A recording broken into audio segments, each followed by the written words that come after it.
And the story is about Honeybee. This is the real Honeybee, so it's not just a cartoon or the plushie that you saw outside. She was a real, wonderful cow. And my grandparents had 100 of them, or hundreds of them over the years. And out of all those cows, she was the one that made an impression. Because when you get used to taking care of lots of cows, it's like, oh, it's just another one, just another cow, we're taking care of them. But not this one. She was very special to me. And the reason for that is that she came to me when I was in one of those moments, like in the song that I just sang to you. I was having another one of those bad days. I mean, that's the thing. I could write a song about it. It's like, I've conquered this, and then there's going to be a day later on. It's like, I haven't conquered this. But there was this one day I went out to feed the cows just behind where we are in this picture here. And I was just really having a bad day. I was thinking about, I don't have my parents. That must mean that I'm not good enough. I'm worthless. Because my value depends on whether or not somebody else tells me that I'm good enough at that age. That's where I was at. And I remember being out in the barn, just feeling sorry for myself. My back was up to the cows. And I was just so caught up in this feeling bad about myself that I just didn't think that anything could pull me out of it. And then I look across from me, and I see that face. And it's sitting there across from me. She's chewing her cud. Like cows do, like, what you doing? That's just the way that she always looked.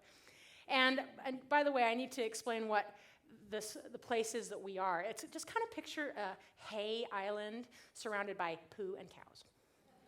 That's the best way to describe it. And the cows can walk all the way around, but there's a lot of cows in there. There's like 50 or 60 head of cows. So walking around, it's not easy.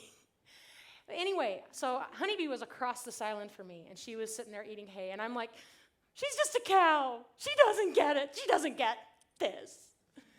And I was just so wrapped up in that.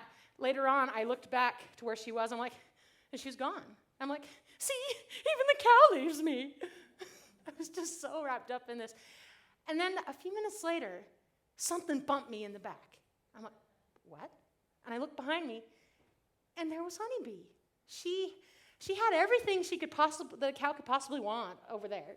And she walked all through all the other cows, all the way over, because she wanted to be next to me. She put her head next to me. She starts licking my coveralls and giving me some love, kind of like this picture that I drew here. And she made me feel so much better. I was just, it surprised me. I'm like, what are you doing here? She's giving me love and kisses. And then, if that wasn't enough, remember the picture of my dog that I showed you earlier? He's, by the way, got to tell you a little bit about Shep. He is an ADHD dog, border collie. I don't think I need to say anymore. I have ADHD, so I can say that. It's okay. Anyway, he normally didn't have time to sit and let me pet him, ever.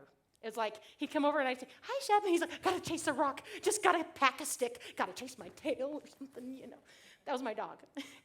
But in that moment, when Honeybee was giving me that love that I so desperately needed, Shep came over and he laid down next to me. And he stayed there.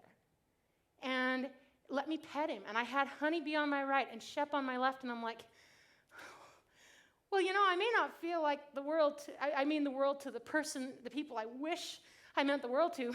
But by golly, I must mean the world to this darn cow and this dog. And maybe that's enough. And because I really believe that the Lord is connected to the animals to help guide them to where they need to serve him and how they needed to serve me that day, I was like, then that must mean something about how you feel about me. And that whole moment, that changed my whole life.